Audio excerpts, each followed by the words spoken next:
anajua hawa ni Wamisri, na alikuwa analeta mapigo ama aliwapiga.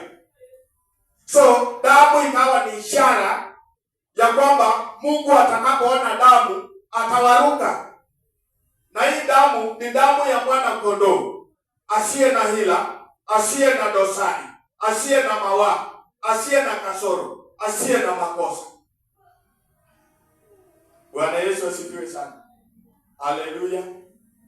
Na anasema ya kwamba kila ambacho kitatenganisha ama kila ambacho kilitenganisha wana wa Israeli ambao ni watu wa Mungu pamoja na Wamisri, anasema ya kwamba kile kiliwatenganisha ilikuwa ni damu ya mwana kondoo. Ilikuwa ni damu ya mwana kondoo. Bwana Yesu asifiwe sana. So damu mwana kondoo alipochinjwa, nyama yake walikula. Alafu akachukua damu ikapakwa kwa miimo ya milango. Alafu anasema ya kwamba na malaika wa hukumu alipopita, ukiendelea kusoma hata kufika mahali pale, ukiendelea tu kusoma inakwambia, na wakati malaika wa hukumu alikuwa anapita, anasema ya kwamba Mungu alipotazama damu, ama yule malaika wa hukumu alipoona damu, anasema ya kwamba aliruka. So akaangamiza wazaliwa wa kwanza kwa Wamisri. So katika nyumba ya Wamisri kukawa na kilio. Wazaliwa wa kwanza kwa kila nyumba, kuanzia kwa mfalme wa nchi, mzaliwa wa kwanza Mungu aliwaua. Kwa wanadamu mpaka kwa wanyama. Ukisoma hapo. Bwana Yesu asifiwe sana. Kwa wanadamu mpaka kwa wanyama, anasema Mungu aliwaangamiza. Lakini alipofika kwa wana wa Israeli, alipoitazama damu, alikuwa anaruka. Bwana Yesu asifiwe sana. Damu ya mwana kondoo.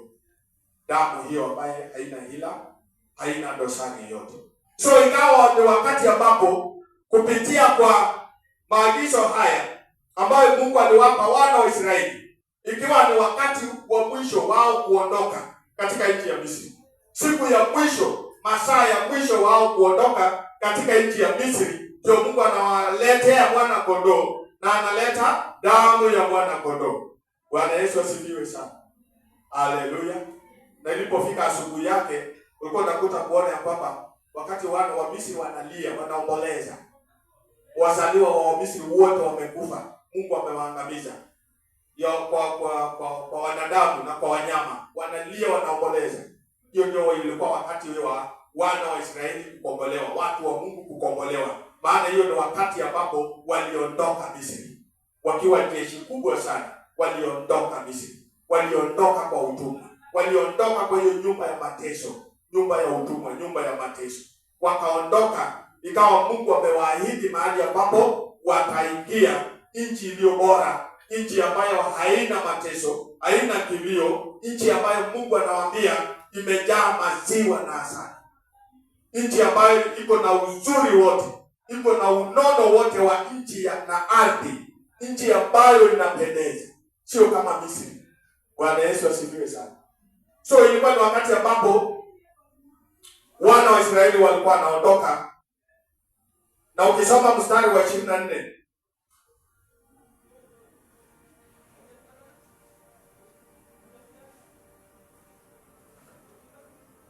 mstari wa 24, Biblia inasema, nanyi mtalitunza jambo hili, yes, kuwa ni amri kwako na kwa wanao milele. Iwe ni amri kwako na kwa wanao milele. So Mungu aliwaambia kwamba walitunze jambo hilo. Ile kazi Mungu aliwafanyia kuwakomboa na kuwatoa katika nyumba ya mateso. Mungu anawaambia kwamba walitunze, iwe ukumbusho kwao na kwa watoto wao milele. Bwana Yesu asifiwe sana. Haleluya. Bwana asifiwe. So anasema ilikuwa ihifadhiwe kwa vizazi vyote, ili iwe ukumbusho kwao. Ile siku Mungu aliwakomboa, ile siku Mungu aliwatoa kwa utumwa, ile siku Mungu aliwaokoa, ile siku Mungu aliwanyakua na kuwatoa katika ile hali ya mateso na kilio, ya kwamba katika vizazi vyote wapate kukumbuka. Amen. Bwana Yesu asifiwe sana. Najua kuna mambo mengi hapo na brush tu kwa sababu inatuhusu siku ya leo katika ibada hii. Nataka tusome Yohana katika Agano Jipya sasa. Yohana mlango wa kwanza mstari wa 29. John chapter 1 verse 29.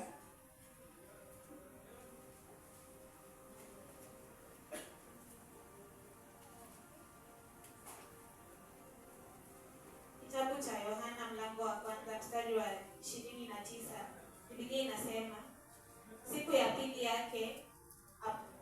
pili yake amwona Yesu anakuja kwake. Akasema, tazama mwana-kondoo wa Mungu, aichukuaye dhambi ya ulimwengu.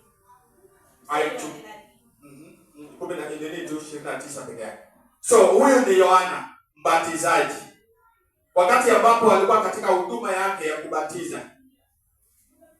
Anasema ya kwamba wakati Yesu alijitokeza, wakati Yesu alikuja, na wakati Yesu alikuja, na anasema ya kwamba alikuwa anakuja kubatizwa. Yesu alikuwa anakuja kubatizwa. So wakati Yesu alikuwa anakuja kubatizwa, Yohana alipomuona, akaambia wale walikuwa pale, ile umati walikuwa wamekuja pale, ule umati ambao walikuwa pale kwa ajili ya ubatizo, akawaambia kwamba tazameni mwana-kondoo wa Mungu achukuae dhambi za ulimwengu, achukuae dhambi za ulimwengu. Bwana Yesu asifiwe sana. Mwana-kondoo wa Mungu achukuae dhambi za ulimwengu. So wakati ambapo Bwana anaambia wana wa Israeli ya kwamba wayatunze haya ambayo Mungu alikuwa amewatendea kwa kuwatoa katika nyumba ya utumwa, wayatunze.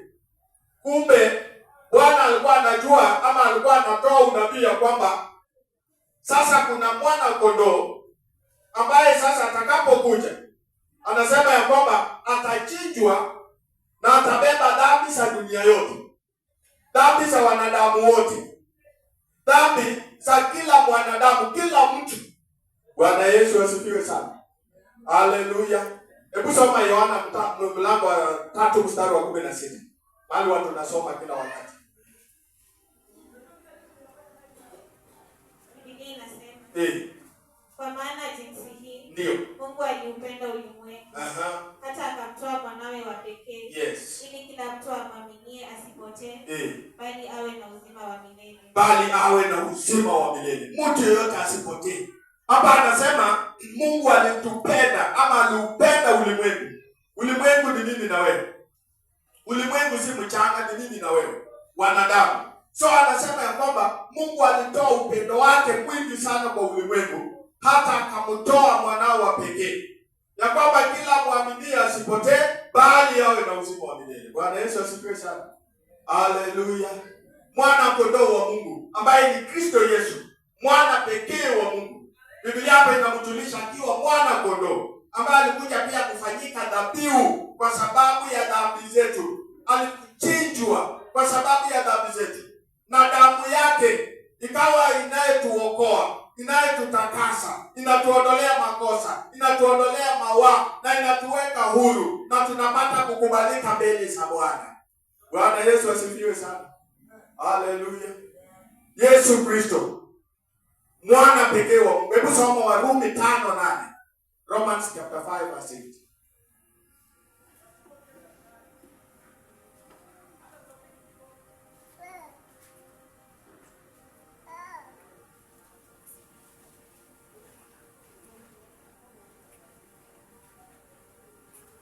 Biblia inasema, bali Mungu aonyesha upendo lake yeye mwenyewe kwetu sisi. Ndio. Kwa kuwa Kristo alikufa kwa ajili yetu tulipokuwa tungali kwenye dhambi. Ndio.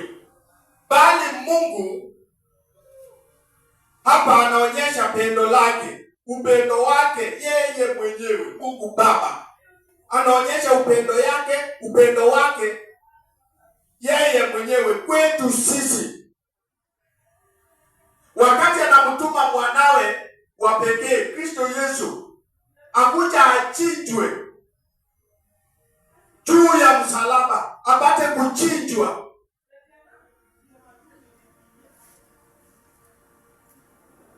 Bwana Yesu asifiwe sana. Ili sisi tuokolewe. Anasema Mungu alionyesha upendo wake jinsi ilivyo kwetu sisi. Kumaanisha Mungu hakupenda mtu yeyote afe. Haleluya. Mungu hakupenda mtu yeyote apote. So anasema Yesu alipokuja ilikuwa ni udhihirisho ya upendo wa Mungu kwetu sisi, ya kwamba akuje akiwa mwana kondoo mkamilifu, ana makosa, ana dosari, ana dhambi. Akiwa hana dhambi, alafu afanyike dhabihu ya kutuokoa sisi kutoka kwa dhambi zetu. Bwana Yesu asifiwe sana. Haleluya. Dhambi, maisha ya dhambi ni maisha ya mateso. Maisha ya dhambi ni maisha ya utumwa. Maisha ya dhambi ni maisha ya kilio. Maisha ya dhambi ni maisha ya upweke. Maisha ya dhambi ni maisha ambayo uko mbali na Mungu. Maisha ya dhambi ni maisha ambayo mtesi. Farao wa dunia hii anakuchukua, anakuweka kwa utumwa. Anakutumikisha vile anataka, maana uko kwa dhambi. Lakini Kristo alikuja ili afanyike dhabihu ya kwamba achinjwe. Haleluya. Ili kwa damu yake tupate kutakaswa, tupate kuoshwa dhambi zetu, na tupate kupendeza na kukubalika mbele za Bwana. Haleluya. Bwana Yesu asifiwe sana. So anasema Mungu alidhihirisha upendo wake kwetu sisi wakati Kristo alikuja. Mungu alimtuma mwanawe akaja akafa msalabani kwa sababu ya dhambi zetu. Kumaanisha kwamba Mungu hapendi mwanadamu yoyote kufa kwa dhambi. Ukisoma nafikiri ni Ezekieli 30 na ngapi? 18:33. Anasema Mungu anachukizwa na kifo cha mwenye dhambi. Anachukizwa. Yaani Mungu anasema mbona ufe kwa dhambi uende jehanamu? Ili hali Yesu alikuja ili afanyike dhabihu ya kwamba dhambi zako zipate kuondolewa, dhambi zako zipate kufutwa, wewe urithi uzima wa milele. Mbona ufe tena kwa dhambi? Mbona tuishi tena kwa dhambi? Mbona tutembee tena kwa dhambi? Bwana Yesu asifiwe sana. So Mungu afurahishi ndio kifo cha mwenye dhambi, ili hali alitoa gharama hiyo dhambi. Mbona tufe? Na anasema Yesu alikuja tulipokuwa tukali wenye dhambi, kutufia sisi ili dhambi zetu zipate kuondolewa, akiwa mwana kondoo wa Mungu. Bwana Yesu asifiwe sana. Haleluya. Haleluya. Hebu soma Wafalme wa kwanza. Wafalme wa kwanza mlango wa 8. Napitia tu alafu tupate kutumia meza ya Bwana. Wafalme wa kwanza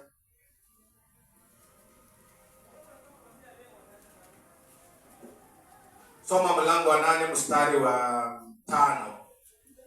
Mstari wa 5 tu.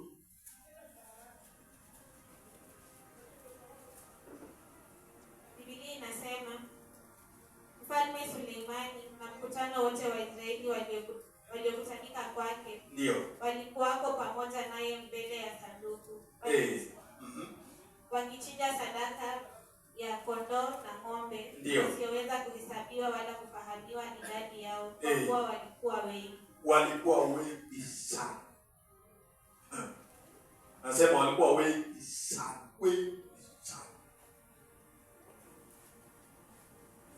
Hapa ni wakati wa Suleimani na Israeli wote. Baada ya kujenga nyumba ya Bwana, baada ya kujenga hekalu, anasema akaenda akatafuta sanduku la agano mahali lilikuwepo. Na sanduku la agano lilikuwa linawakilisha uwepo wa Mungu, uwepo wa Bwana, Mungu Baba. So anasema alienda tafuta mahali lilikuwa limetupwa, alafu akalileta akaliweka mahali pake, maana amelijenga hekalu, amejenga nyumba ya Bwana. Na anasema akakusanya Waisraeli wote. Na wakati huo Sulemani alitoa dhabihu wakiwa na Israeli wote wakiwa wamekutanika pamoja. Anasema walichinja sadaka, walichinja kondoo ambayo walikuwa ni wengi sana. Isaya 53, Isaya 53.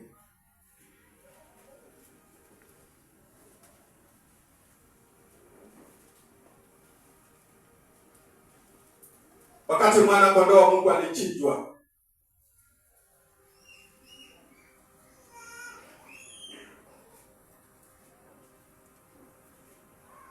hebu anza na 52 mstari wa 13. Isaya 52 verse 13. Soma tu. Biblia inasema, tazama mtumishi wangu atatenda kwa busara. Atatukuzwa na kuinuliwa juu, naye atakuwa juu sana. Mstari wa 14. Kama vile wengi wanavyostaajabia, uso wake ulikuwa umeharibiwa sana. Uso wake ulikuwa umeharibiwa sana. Zaidi ya mtu yeyote. Zaidi ya mtu yeyote. Na umbo lake zaidi ya wanadamu. Na umbo lake zaidi ya wanadamu. Ndivyo atakavyowasitifusha mataifa wengi. Ndivyo watakavyowasitusha mataifa mengi. Wafalme watamfumbia mataifa vinywa vyao. Mstari wa 15. Ndivyo atakavyowasitifisha mataifa mengi. Wafalme watamsifushia vinywa vyao. Maana mambo wasioambiwa watayaona. Ndio. Na mambo wasioyasikia watayafahamu. Watasikia. Haleluya. Hapa ni wakati mwana kondoo wa Mungu ambaye ni Yesu alichinjwa. Unasikia anasema ya kwamba wengi walistaajabu walipomwona, walistaajabu bila alichinjwa. Wengi walipomwona walistaajabu. Alafu naona anasema ya kwamba kwa maana uso wake ulikuwa umeharibiwa sana zaidi ya mtu yeyote, na umbo lake zaidi ya wanadamu. Ndio ndivyo alichinjwa. Ndiposa sisi tupate kuokolewa na kukombolewa kutoka kwa dhambi zetu. Ati ya kwamba ungemtamani. Ukisoma 53 yote, ungemtamani.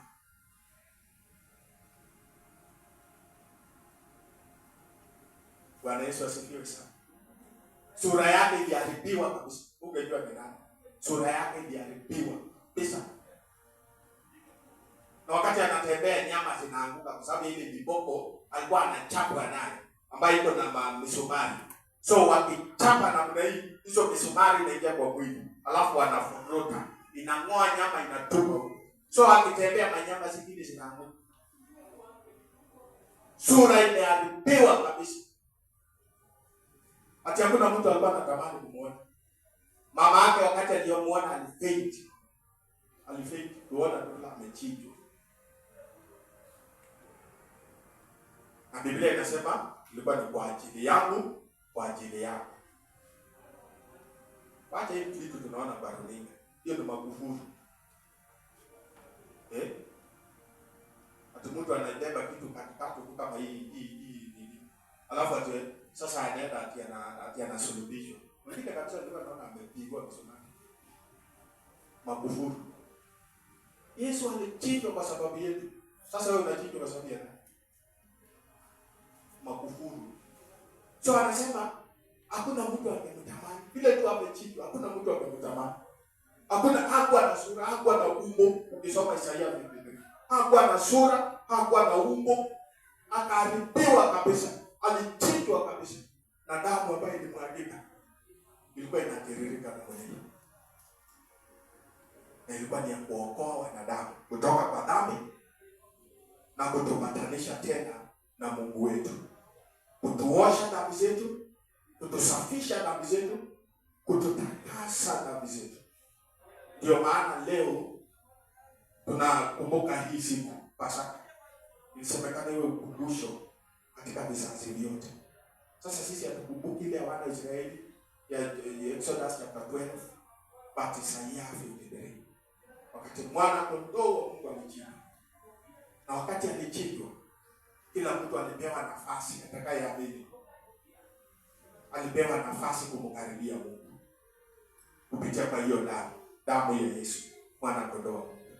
Damu isiyo na hila, haina dosari. Soma Ephesians chapter 4 verse 8 verse 1.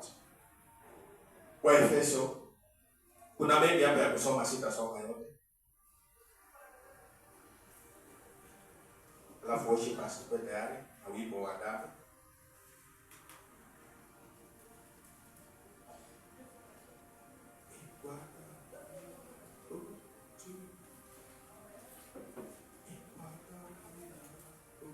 Sitaki kusoma yote mingi kwa. Soma wa Efeso mlango wa kwanza, soma mstari wa Ephesians chapter 1 verse anzia 4 to 7. Mstari wa 4 mpaka mstari wa 7 wa Efeso. Biblia inasema, ndio, kama vile alivyotuchagua katika yeye kabla ya kuwekwa misingi ya ulimwengu, ili tuwe watakatifu, watu wasio na hatia mbele zake katika upendo. Ndio. Mstari wa 5, kwa kuwa alitangulia kutuchagua ili tuwe wanawe katika njia ya Yesu Kristo. Ndio. Sawa na uradhi wa mapenzi yake. Mstari wa 6, na usifiwe utukufu na neema yake ambaye ametuneemesha katika upendo huu. Mstari wa 7, katika yeye huyo kwa damu yake tunao ukombozi wetu, msamaha ya dhambi, tunao msamaha wa dhambi, sawa na wingi wa neema yake, sawa na wingi wa neema ya Bwana kupitia kwake huyo. Soma Wakolosai 1:13 na 14. So kupitia kwa Kristo Yesu, mwana kondoo wa Mungu, anasema tunapokea msamaha wa dhambi. Kwa kuchinjwa kwake tunapata msamaha wa dhambi. Kwa kuchinjwa kwake tunapokea ukombozi wetu. Wakolosai 1:13 na 14. Biblia inasema, naye alituokoa katika nguvu za giza. Alituokoa kutoka nguvu za giza, akatuhamisha na kutuingiza katika ufalme wa mwana wa pendo lake.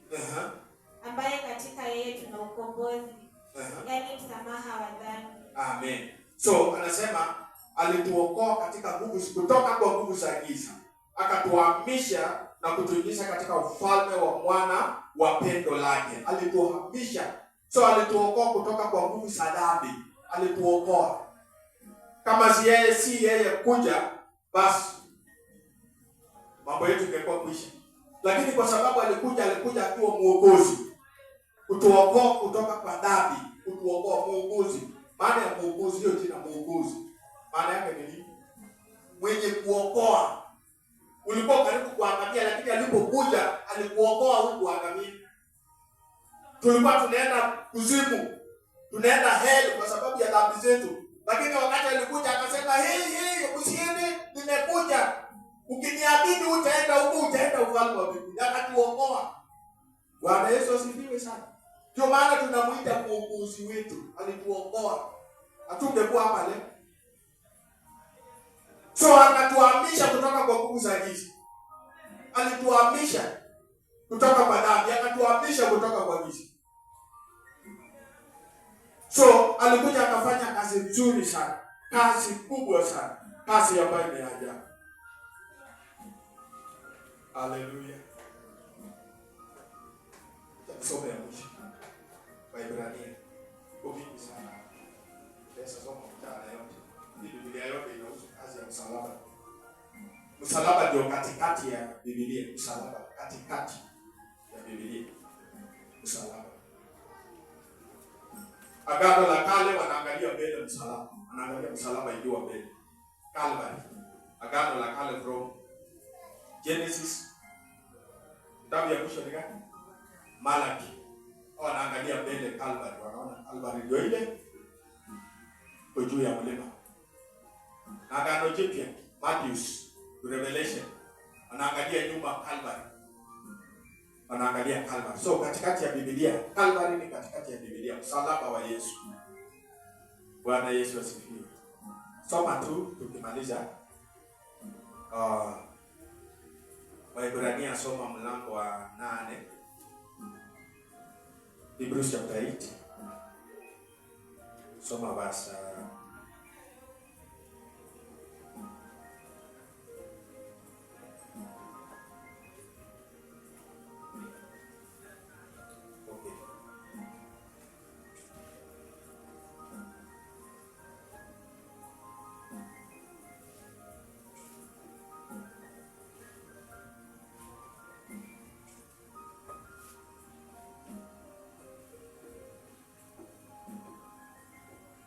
Soma Hebrews chapter 9 verse 7.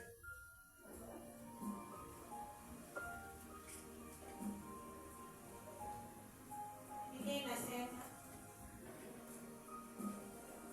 lakini katika hema hiyo ya pili kuhani mkuu huingia peke yake mara moja kila mwaka, wala si pasipo na damu, atoayo kwa ajili ya nafsi yake na kwa dhambi ya kutojua za hao watu. Kwa hao watu. So ananena kuhusu kuhani mkuu katika lile hema la pili, ile hema ambalo Mungu aliamrisha Musa kujengwa. So kuhani mkuu alikuwa anaingia mara moja kwa mwaka, mara moja tu. Na akiingia mara moja tu, anaingia mpaka patakatifu pa patakatifu. Alafu anaenda mpaka kwa mahali pa sanduku la agano. Juu ya sanduku la agano kulikuwa na makerubi ambayo wamekutanisha mabawa. Chini yake kulikuwa na mfano wa kiti cha rehema. So alikuwa anaingia na damu, hakuingia bure pasipo damu. Kama hakuna damu huwezi enda. Kama hakuna damu huwezi ingia. So hakuingia bila damu. Damu ya mwana kondoo ambaye hana hila wala dosari. So mara moja kila mwaka anaingia huko patakatifu kwa patakatifu, anaenda mpaka kwenye sanduku la agano. Juu ya kiti cha rehema ananyunyiza ile damu juu ya kiti cha rehema kwa sababu ya dhambi zake mwenyewe na dhambi za watu. Kuhani mkuu, ya kwamba Bwana atakapoona hiyo damu anaachilia msamaha, anaachilia rehema. Bwana Yesu asifiwe sana. Hebu endelea 11.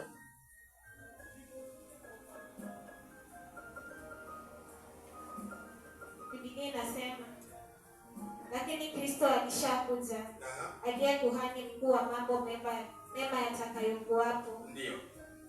Kwa hema iliyo kubwa na kamilifu zaidi, isiyofanyika kwa mikono, maana yake isiyo ya ulimwengu huu. Ndio.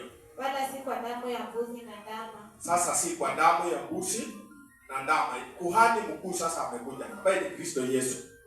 Kuhani mkuu wakati ule alikuwa ni kivuli ya mambo yajayo, kivuli. Yaani mfano wa mambo ambayo yanakuja. So sasa Yesu sasa amekuja akiwa sasa ndio mwenyewe sasa kuhani mkuu, na anasema ya kwamba amekuja kuwa kuhani mkuu wa mambo mema ambaye alikuwa yanakuja, yatakayo kuwepo. Na anasema ya kwamba kwa hema ile kubwa iliyo kamilifu zaidi, hema ambayo ni kamilifu zaidi, iliyofanyika kwa mikono, isiyofanyika kwa mikono, maana yake isiyo ya ulimwengu. Sasa ananena hema ya mbinguni, sio ya hapa, akiwa kuhani mkuu katika hema la Mungu mbinguni, si ya hapa ya ilitengenezwa na mikono ya wanadamu. Endelea 13. Alafu 12 anasema wala si kwa damu ya mbuzi ama ndama kama vile kuhani alikuwa anafanya. Lakini hapa anasema sasa amekuja kwa damu yake sasa yeye mwenyewe. Kwa damu yake yeye mwenyewe, na akaingia mara moja tu katika patakatifu pa patakatifu. Mara moja tu kwa damu yake. Bwana Yesu asifiwe sana. Yaani Yesu alikuja kukamilisha. Kuhani alikuwa anaingia kila mwaka mara moja. Lakini kuhani mkuu ambaye ni Kristo alipokuja, yeye alifanya once na ikatosha. Kwa damu yake, mpaka leo hii ya kwamba alipoingia katika hema ya Mungu mbinguni na akainyunyiza damu yake kwa ile kiti cha rehema. Mpaka leo hii Mungu akitazama damu ya mwanawe ambaye ni Kristo Yesu, akiona tu damu anaachilia rehema. Bwana Yesu asifiwe. Haleluya. Hebu endelea. Mstari wa 13. Kwa maana ikiwa damu ya mbuzi na mafahali na majivu ya ndama ya ng'ombe walionyunyiza wenye uchafu kutakasa hata kusafisha mwili, basi si zaidi damu ya Kristo, ambaye kwamba kwa roho ya milele alijitoa nafsi yake kwa Mungu kuwa sadaka isiyo na mawaa, tawasafisha dhamiri zenu na matendo mafu, mpate kumwabudu Mungu aliye hai. Na kwa sababu hii ni mjumbe wa agano jipya, ili mauti kisha kufanyika kwa kukomboa makosa yaliyokuwa chini ya agano la kwanza, hao waliotiwa wapokee ahadi ya urithi wa milele. Maana agano la urithi lipo, lazima ipewe mauti yake aliyeifanya. Kwa maana agano ya urithi lina nguvu palipotukia kufa kwa mtu, kwa kuwa halina nguvu kabisa akiwa yuhai yeye alifanya. Mstari wa 18. Kwa hiyo hata lile la kwanza halikuanza pasipo damu. Maana kila amri ilipokwisha kunenwa na Musa kwa hao watu wote, kama alivyoamuru sheria, aliitoa damu ya ndama na ya mbuzi pamoja na maji ya sufu nyekundu na hisopo, akakinyunyizia kitabu chenyewe na watu wote, akasema, hii ni damu na agano mlioamriwa na Mungu. Hii ni damu ya agano mlioamriwa na Mungu. Na ile hema nayo na vyombo vyote vya ibada alivinyunyizia damu vivyo hivyo. Na katika Torati karibu vitu vyote husafishwa kwa damu. Ndio. Na pasipo kumwaga damu hakuna ondoleo. Pasipo kumwaga damu hakuna ondoleo. Pasipo kumwaga damu hakuna ondoleo la dhambi. So Kristo alimwaga damu yake kwa sababu ya ondoleo la dhambi zetu sisi zote. So siku ya leo nikumbusho tu ya kazi nzuri Kristo alikuja kufanya pale msalabani. Siku ambayo dhambi zetu ziliondolewa, uovu wetu uliondolewa, tukahamishwa kutoka kwa giza na kuingishwa katika raha ya milele, katika nuru ya Mungu. Tukaondolewa katika utumwa ya dhambi na tukawekwa huru kupitia kwa damu yake Yesu, damu ya milele. So hata sababu aionapo damu, anakumbuka rehema, anakumbuka msamaha. Maana tunatakaswa kwa hiyo damu, tunaoshwa kwa hiyo damu, tunasafishwa kwa hiyo damu, tunaponywa kwa hiyo damu ya Yesu. Kwa maisha ya Kristo, damu ya Yesu ni kila kitu. Bwana Yesu asifiwe sana. Haleluya. Haleluya. Nilikuwa naangalia wale wanasema wanaidhinisha Pasaka, lakini wanabeba msalaba, lakini usikii mahali wanataja mwana kondoo na damu. Hakuna. So wao wanajua tu msalaba, wajui mwana kondoo na damu. Bwana Yesu asifiwe.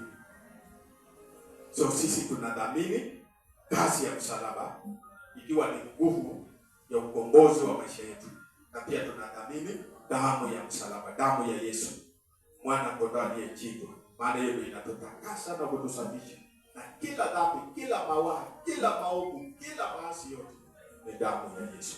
Sasa nataka tusimame, alafu tupate nafasi ya kujiandaa ili ya kwamba tupate kuila Pasaka ama meza ya Bwana. Kila mtu simama kwa miguu yako, tunapoongozwa na worshipers, wimbo ya damu.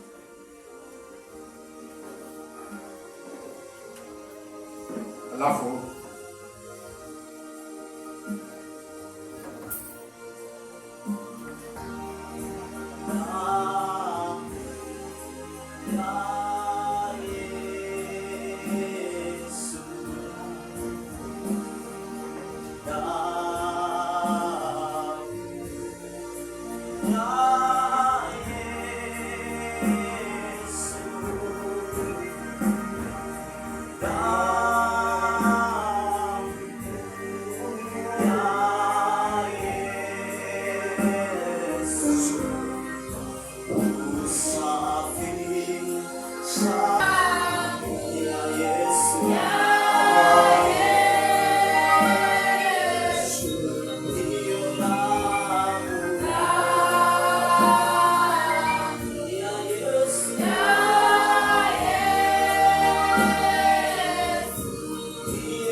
Tuketi kwa dakika moja, tusome maagizo iko hapa. Wakorintho wa kwanza mlango wa 11 kuanzia mstari wa 17. First Corinthians chapter 11 verse 17 na kuteremka.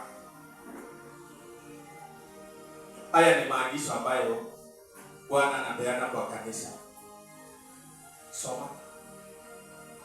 Biblia inasema,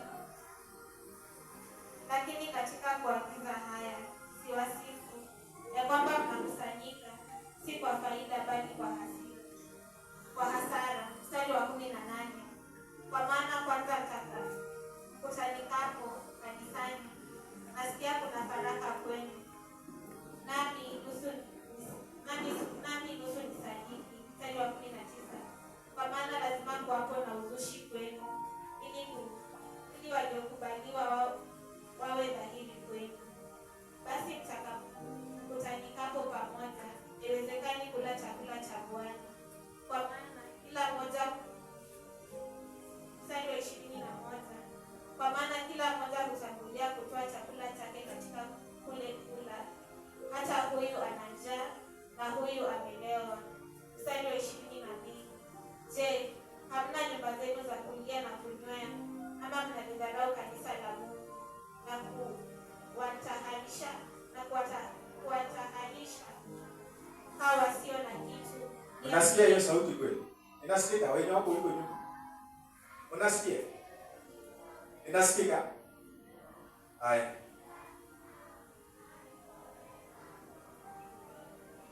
22.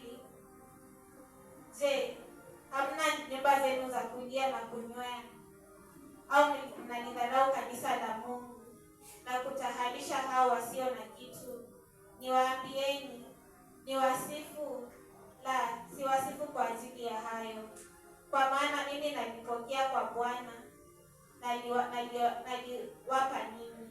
Kwa kuwa Bwana Yesu usiku ule aliotolewa alitoa mkate, naye akisha kushukuru akaumega, akasema, huu ndio mwili wangu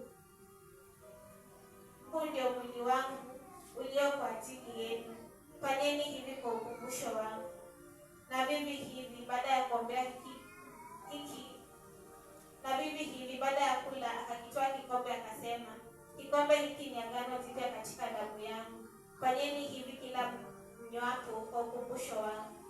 Maana kila mkulapo mkate huu na kukikunywa kikombe hiki, mwaitangaza mauti ya Bwana hata ajapo. Basi kila aulaye mkate huu au kuikunywa kikombe hicho cha Bwana isivyostahili, atakuwa amejipatia hatia ya mwili na damu ya Bwana. Lakini mtu ajihoji mwenyewe, na hivyo aule mkate na kukinywa kikombe. Mstari wa 29. Maana alaye na kunywa, kula na kunywa hukumu juu ya nafsi yake, kwa kutokupambanua ule mwili. Mstari wa 30. Kwa sababu hiyo wako wengi kwenu walio hawawezani na dhaifu, na watu kadha wa kadha wamelala. Lakini kama tungejipambanua nafsi zetu, tusingehukumiwa. Mstari wa 32. Ila tuhukumiwapo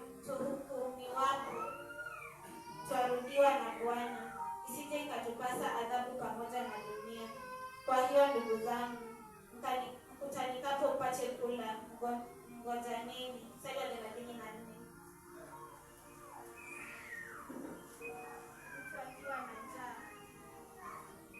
Mtu akiwa na njaa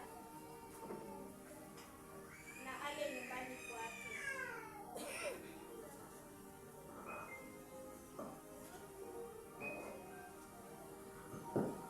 Mstari wa 34. Mtu akiwa na njaa na ale nyumbani kwake, msipate kukutanika kwa hukumu. Na hayo yaliyosalia nijapo nitatengeneza. Amen. So haya ni maagizo ambayo Bwana analipeana kwa kanisa.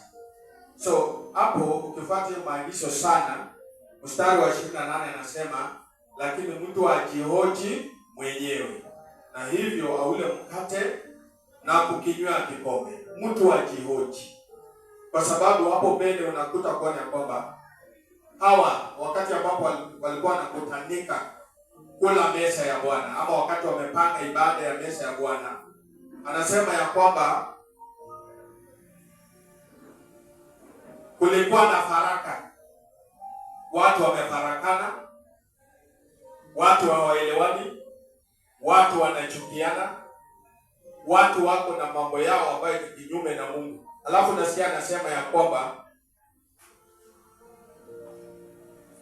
na walikuwa wanakutanika ili kula mwili wa Bwana na kuinywa damu ya Bwana. Na anasema ya kwamba pia wakati ambapo wanakuja kukutana, walikuwa na kitu kama ulafi, ya kwamba wanachukua meza ya Bwana ni kama kitu ambacho ama chakula ambacho wamekuja kukula mpaka wakashiba. Ni ishara tu. So kulikuwa na ulafi kiwango cha kwamba walikuwa wanang'ang'ania mkate, wanang'ang'ania hizo vinywaji. So ilikuwa inaleta picha mbaya kabisa. Ndio unapata 20 na mstari wa 22 anasema, je, hamuna nyumba za kukunywa kweli? Kama unataka kunywa, enda kunywa. Ukifika nyumbani kunywa vile unataka. Ukitaka kukula, ukifika nyumbani kula vile unataka. Uko na maboma zetu na nyumba zetu za kukula. Lakini leo ni ibada tu takatifu kwa sababu ya mkate ambayo inaashiria mwili wa Kristo ambao ulivunjwa msalabani, na damu ambayo inadhihirisha damu ya Yesu ambayo ilimwagika msalabani. So anasema ya kwamba tunapokutanika lazima tuheshimu nyumba ya Bwana. Anasema lazima tuheshimu nyumba ya Bwana. Anasema au mnalidharau kanisa la Mungu na kuwatahayarisha au wasio na kitu. So Paul hapa anawaambia kwamba si wasifu, lakini Paul alikuwa anawakemea. So anasema ya kwamba ni vizuri kabla hatujaula, anasema mtu ujioji. Kaa chini, fikiria, tafakari. Kama kuna mahali kuna shida, kama kuna mahali kuna dhambi, kama kuna mahali unasikia moyo wako iko na ugumu fulani, anasema ya kwamba unaenda mbele za Bwana, unatubu, naambia Mungu unitakase, kwa sababu ni kitu cha kuogopa, kitu cha kuheshimiwa sana, kwa sababu inaashiria wakati Kristo alikufa pale msalabani, haikuwa kitu cha kufurahisha, haikuwa kitu cha kuchekesha, haikuwa kitu cha kusisimua.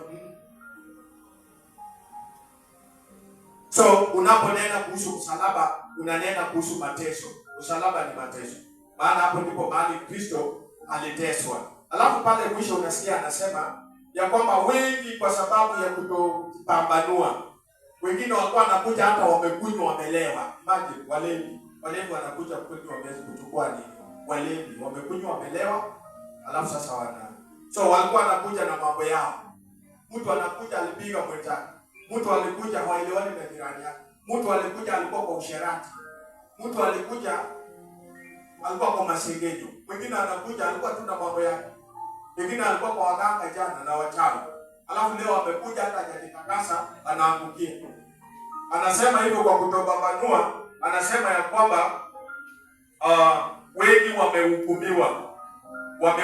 Mstari wa 30 anasema kwa sababu hiyo wako wengi kwenu walio hawawezi na dhaifu, na watu kadha wa kadha wamelala. Sinasikia inaleta hukumu. Anasema kwa sababu hiyo wengi hawawezi, ni wagonjwa, wengi ni wagonjwa, wengi ni wadhaifu, na wengi wamekufa, wamelala, kwa sababu ya kutojihoji. Mtu anakula tu, lakini kuna shida bali dhambi huwezi kula na dhambi, no, ni kitakatifu kwa Bwana.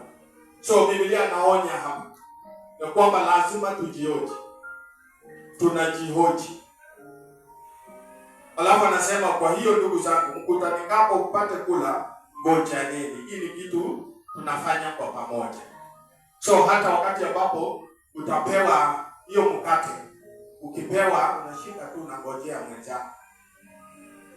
Ni kitu tunafanya kwa heshima ya ukumbusho wa Bwana wetu Yesu Kristo. Na unasikia amesema ya kwamba tukifanya hivi, alifanya hivi kabla hajaenda msalaba, akafanya hivi na akaambia wanafunzi ni kwa ukumbusho, kwa kunikumbuka mimi. So sisi tunafanya hivi kwa ukumbusho wa kazi ambayo Kristo alifanya, na pia ukumbusho ya kwamba huyu Yesu anakuja, anarudi. Bwana Yesu asifiwe. Sasa ni kitu cha kujihoji.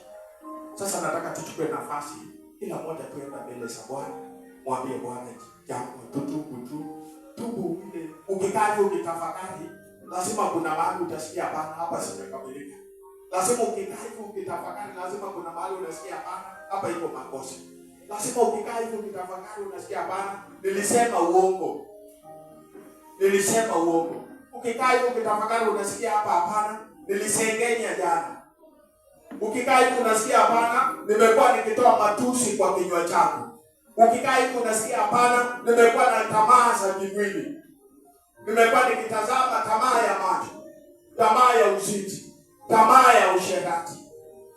Chukua tu nafasi mbele za Bwana, enda tu mbele za Bwana, tubu mbele za Bwana, mwambie Bwana, siku ya leo ninatubu, naomba unitakase, naomba unisafishe, naomba unioshe.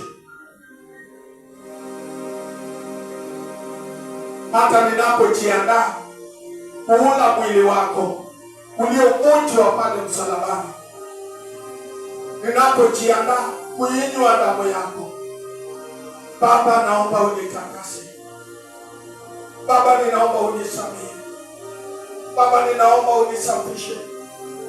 Ukatakase moyo wangu, ukatakase maisha yangu, ukatakase kinywa changu. Mwambie tu Bwana, kila moja tuku mbele za Yehova, kwa sababu ni kitu kitakatifu, tendo takatifu ambalo tuliachiwa na Bwana wetu Yesu Kristo, ambayo inafanyiwa tu na Wakristo peke yao. Inafanyiwa tu na Wakristo peke yao. Mwambie tu Jehova. Na wakati tunatumia meza ya Bwana, huwa iko na nguvu, ukijitakasa. Wakati utatumia, kama una ugonjwa unapona. Watu wengi wameponywa kwa kutumia meza ya Bwana. Jitakase vizuri, ili kwamba wakati utakitumia, Bwana alete mabadiliko kwa maisha yako. Bwana alete mabadiliko kwa wokovu. Bwana alete mabadiliko katika mtembeo wako wa utakatifu. Bwana alete hofu yake ndani yako. Bwana kuinue kiwango kingine kiimani. Ainue imani yako kiwango kingine. Bwana kutenga tukubadilishe kiwango kingine, ili ya kwamba upate kukutana na Jehova. Baba, katika jina la Yesu, Baba, nimekuja mbele zako mchana wa leo. Baba, ninakushukuru Jehova, kwa sababu ulitupenda sana na ukatupenda na upendo wa ajabu. Ulitupenda na upendo huu wa kipekee Jehova, na hata wakati ulitupenda tu au kutupenda, lakini ukadhihirisha upendo huo. Baba, haikuwa ni upendo ya maneno, lakini ikawa ni upendo ya matendo. Wakati ulimtuma mwanao peke yake, Baba, ambaye unampenda, akaja akachinjwa, akafanyika dhabihu. Baba, ni kwa sababu ya dhambi zetu.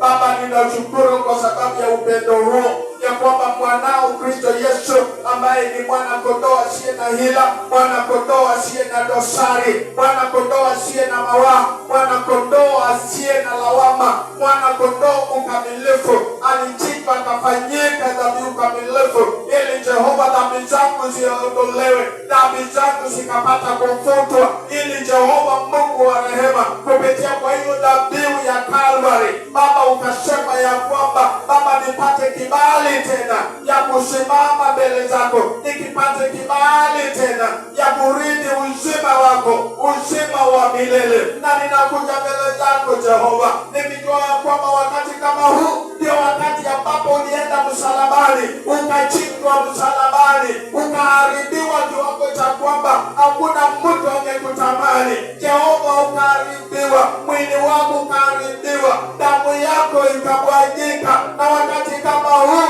ndio Baba ulitukomboa. Wakati kama huu Jehova, ndio wakati ambapo uliondoa dhambi zetu. Nami nakuja mbele zako nikijua kwamba Baba Jehova, Baba, kitendo ambacho ulitenda pale msalabani ilikuwa ni kitendo kitakatifu kwa sababu ya dhambi ya mwanadamu. Na siku ya leo Jehova, Baba Mungu wa rehema, wakati huu tunafanya mambo haya kwa kukumbuka, Baba Mungu, Mungu mwaminifu, ninatubu dhambi zangu zote, ninatubu maovu yangu yote, ninatubu maasi yangu yote, ninatubu kila machukizo iliyo ndani ya moyo wangu. Baba, ninaomba unisamehe, unisamehe yale nimewaza kinyume na wewe, unisamehe mawazo machafu, unisamehe Jehova kiburi iliyo ndani ya moyo wangu, nisamehe Jehova Baba masengenyo iliyo ndani yangu, maana kwa kinywa changu nimesengenya, kwa kinywa changu nimenung'unika, kwa kinywa changu nimelalamika, kwa kinywa changu nimenena uongo, kwa kinywa changu nimedanganya. Siku ya leo Jehova, Baba ninatubu, Baba ninatubu, naomba unisamehe, naomba unisamehe, naomba unitakase, naomba unisafishe, naomba unioshe Jehova. Osha moyo wangu, osha dhamira yangu, osha nia yangu, hata mwili wangu ni hekalu lako Jehova. Naomba unitakase ili nikubalike Jehova. Unisamehe kila dhambi, dhambi ya uzinzi, dhambi ya usherati, tamaa ya macho, tamaa za kimwili. Ninatubu siku ya leo kutotii wewe, kutotii Jehova neno lako, kutokuwa mwaminifu kazini mwako, kutokuwa mwaminifu hata kwa nyumba yako. Ninatubu siku ya leo. Ninatubu vita iliyo ndani yangu. Ninatubu madharau iliyo ndani yangu. Natubu uchawi iliyo ndani yangu. Natubu uganga iliyo ndani yangu. Ninatubu kila mawazo. Ninatubu kila dhambi. Baba, yale yote nimetenda, ibada ya sanamu ambayo iko ndani ya moyo wangu, ninatubu Jehova. Ninatubu mchana wa leo. Ninatubu Jehova. Ninatubu nitakase. Ninatubu nisafishe. Ninatubu nioshe. Ili Jehova Mungu wa rehema, wakati nitatumia mwili wako na kuinywa damu yako, Baba Mungu wa rehema, utaponya moyo wangu, utaponya maisha yangu, utaniponya na magonjwa nilizo nazo, utaponya ndoa yangu, utaponya watoto wangu, utaponya Jehova. Baba Mungu wa rehema, utatuponya mchana wa leo. Baba Mungu mwaminifu, mchana wa leo Jehova, ninatubu Jehova. Ninatubu Jehova. Nitakase Mungu wa rehema. Mwambie Bwana tu akuoshe, akusafishe.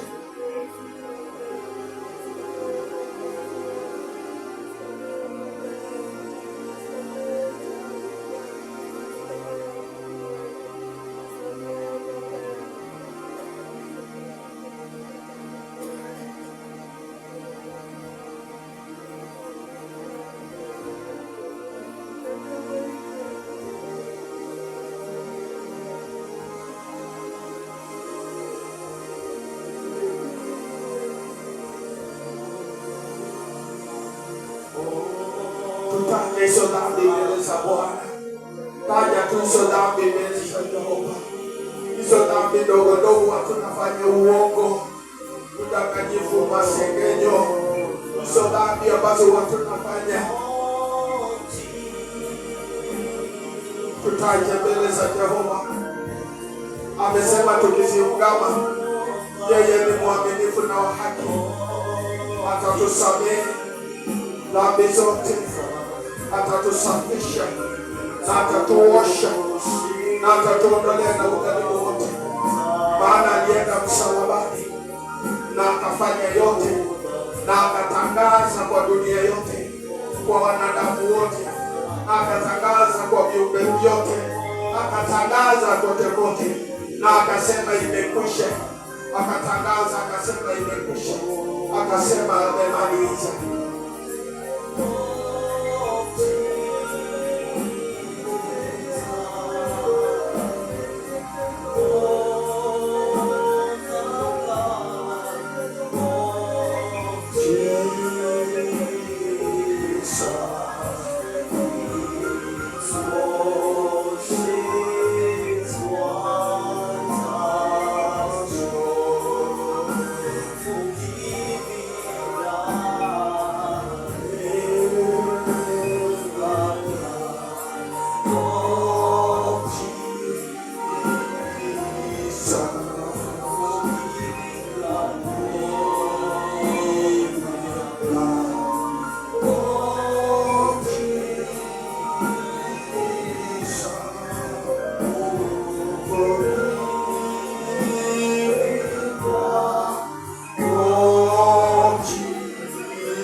Baba, katika jina la Yesu, tumekuja mbele zako Jehova mchana wa leo.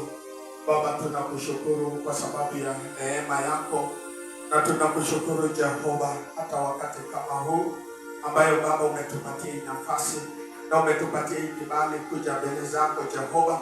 Siku kama hii hata tunapokumbuka siku ambayo ulienda msalabani mwili wako ulikunjwa na damu kamwagika. Ilikuwa ni kwa sababu ya wokovu wetu, kwa sababu ya ukombozi wetu. Ilikuwa ni siku kuu, siku ambacho ilikuwa ni ya urejesho, ya kwamba tulirejeshwa tena katika uwepo wako. Na tunakushukuru siku ya leo Jehova, hata kwa sababu ya hii siku njema, kwa sababu ya meza hii iliyo mbele yetu. Baba, tunaikabidhi mikononi mwako pamoja na mikate na damu Baba, ya kwamba ukaitakase, ukaisafishe na ukaoshe Baba Mungu wa rehema, ili tunapotumia ya kwamba Jehova siku ya leo Baba italeta mabadiliko ndani yetu kama Wakristo, maana ulituachia kielelezo na ukatuachia amri ya kwamba tuwe tunafanya hivi kwa ajili ya kukumbuka wewe Jehova. Baba Mungu wa mbinguni, tunapoitumia ninajua kwamba Jehova kutakuwa na mabadiliko. Imani yetu utainua kiwango kingine, tutakutumikia kiwango kingine, tutajisalamisha kwako kiwango kingine, na hata Baba utaponya mioyo yetu, utaponya maisha yetu, utatuondolea magonjwa ambayo inatusumbua, maana kuna nguvu na mamlaka kwa damu ya Yesu Kristo. Ninaondoa magonjwa zote za kila aina siku ya leo Baba, unaenda kutuponya tutakapotumia meza hii katika jina la Yesu Kristo. Asante Jehova, maana tutafanya vizuri Baba, tunatubu, tunaungama ya kwamba utusamehe dhambi zote ambazo tumetenda, maovu yote ambayo tumetenda Jehova, na kila aina ya dhambi ambayo tumefanya hata bila kujua. Wewe unatujua, utusamehe siku ya leo, ututakase, utusafishe na utupatie kibali Jehova, ili ya kwamba Mungu wa rehema siku ya leo Jehova ipate kwa ni siku ya kipekee, ipate kwa ni siku ya ajabu mbele zako, maana ni wewe tunakutumainia. Asante Jehova, katika jina safi, jina la Yesu Kristo aliye Bwana na Mwokozi wetu, Baba tunaomba na kuamini. Amen. Sema amen.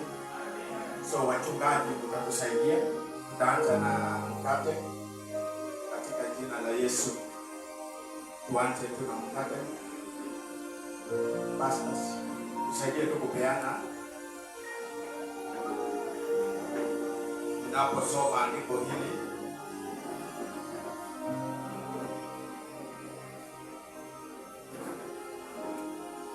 shikilia tu kwa mkono mkate hiyo.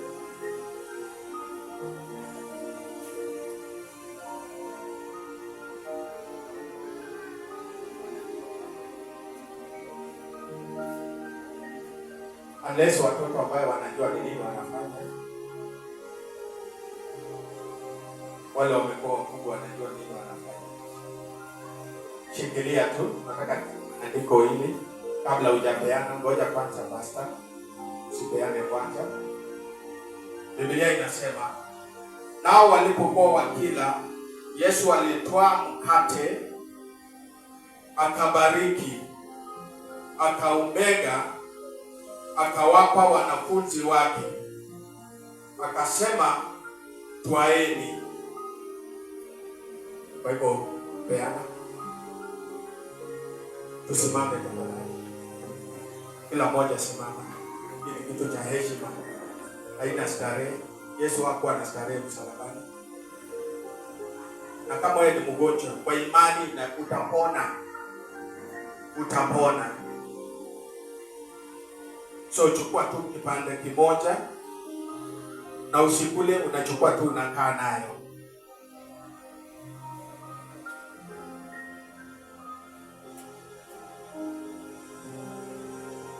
Pea kila moja.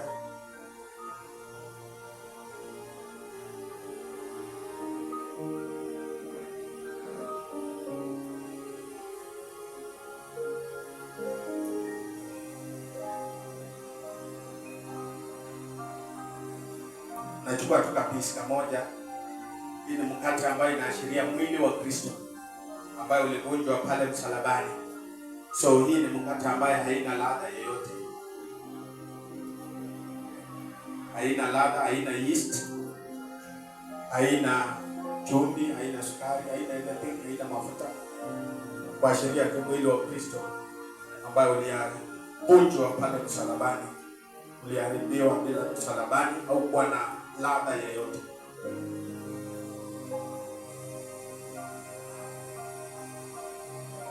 Okay, kila mmoja hakikisha umepata, alafu tunangoja na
so nafikiri kila mmoja amepokea. Nani hajapata mkate? Mwenye hajapata mkate? Mwenye hajapata kinywaji?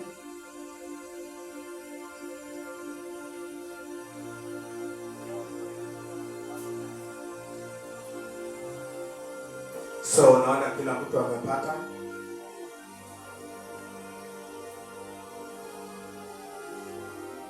So Biblia imesema ngojaneni. Asante wachungaji.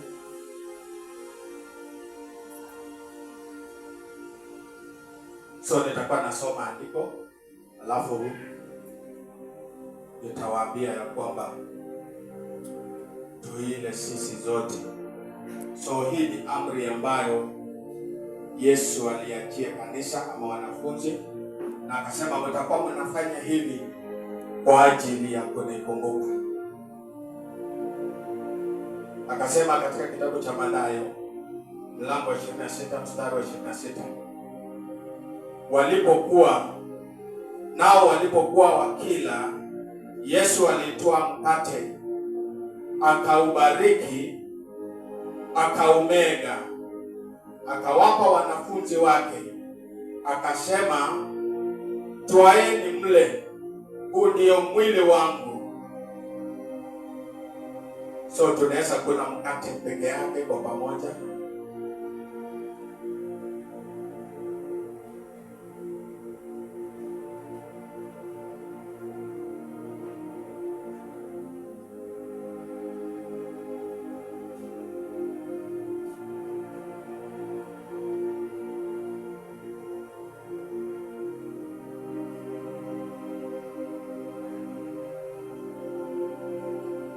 Akakitwaa kikombe, akashukuru, akawapa akisema, nyweni nyote katika hiki, kwa maana hii ndiyo damu yangu ya agano, imwagikayo kwa ajili ya wengi kwa ondoleo la dhambi. Tunywe pamoja.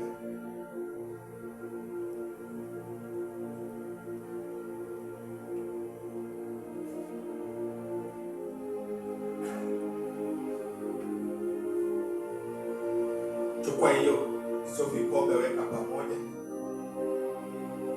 Chukua tu, weka pamoja, usilete huko mbele. Patia mwenye hapo mwisho.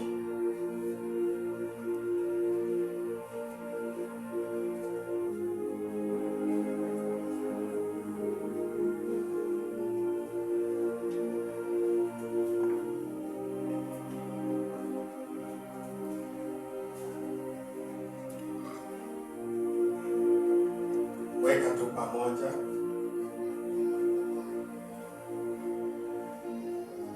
Alafu ukiwa umesimama hiyo, funga tu macho yako, inua mikono yako, shukuru Jehova.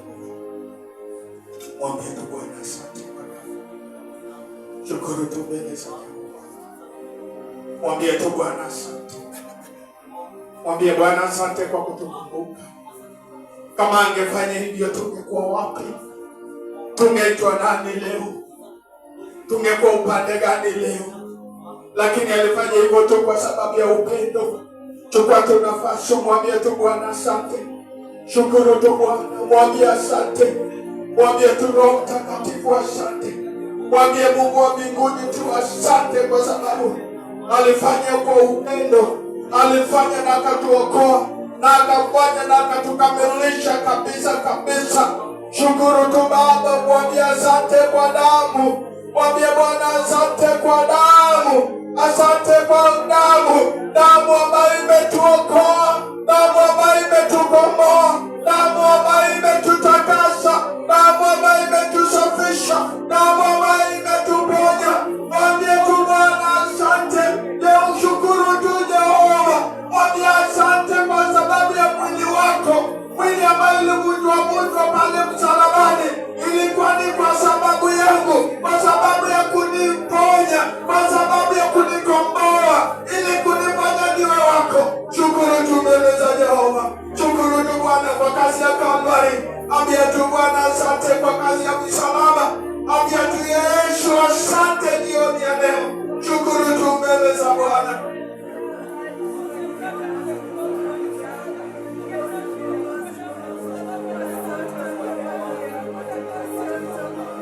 Chukua tu nafasi ya kushukuru Bwana.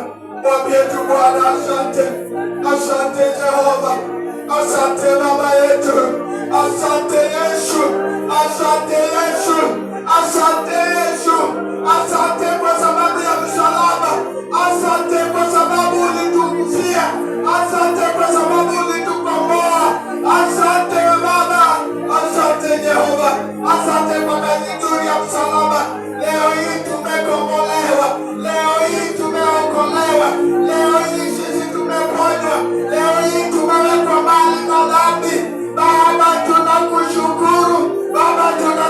asante, asante Jehova, asante Mungu wa rehema, asante Mungu wa mbinguni, asante Jehova, asante kwa kutupenda, asante kwa neema hii, asante kwa mamlaka hii ambayo umetupea Jehova, ya kwamba tufanye hivi kwa kukumbuka, maana unarudi, maana unakuja kwa sababu ya watakatifu, kwa sababu ya wale wameokolewa, kwa sababu ya wale wamekombolewa.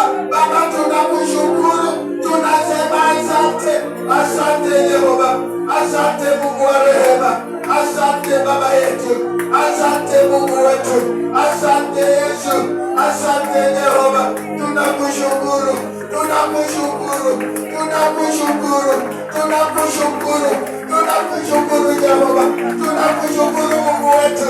Asante Baba, asante kwa upendo huu, asante Mungu wa rehema, asante kwa mamlaka hii, asante Jehova, asante mchana wa leo. Tunakushukuru kama kanisa Baba, ulitenda kwa uaminifu, ukatenda kwa ustadi na ukamaliza Jehova, na ukasema imekwisha.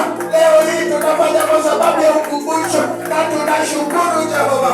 Baba, tunasema asante, asante Jehova, asante Mungu wa rehema, asante Jehova, asante Baba, tunakutukuza, tunakuinua, tunakusifu, maana wewe ni Mungu, katika jina la Yesu, katika jina la Yesu Kristo, in the name of Jesus, katika jina la Yesu.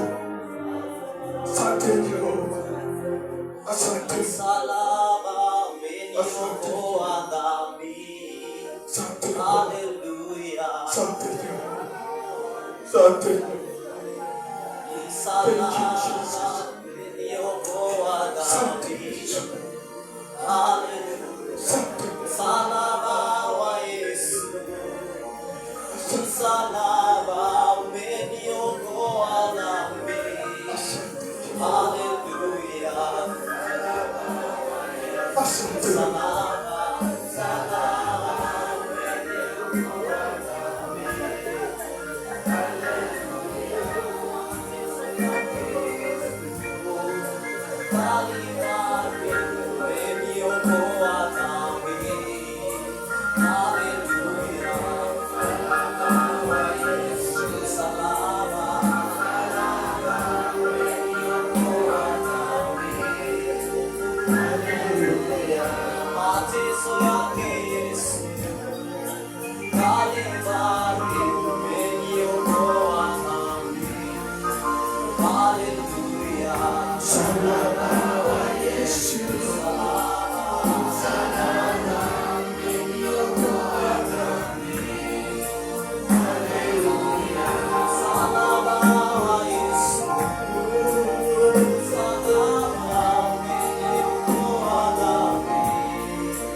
Popote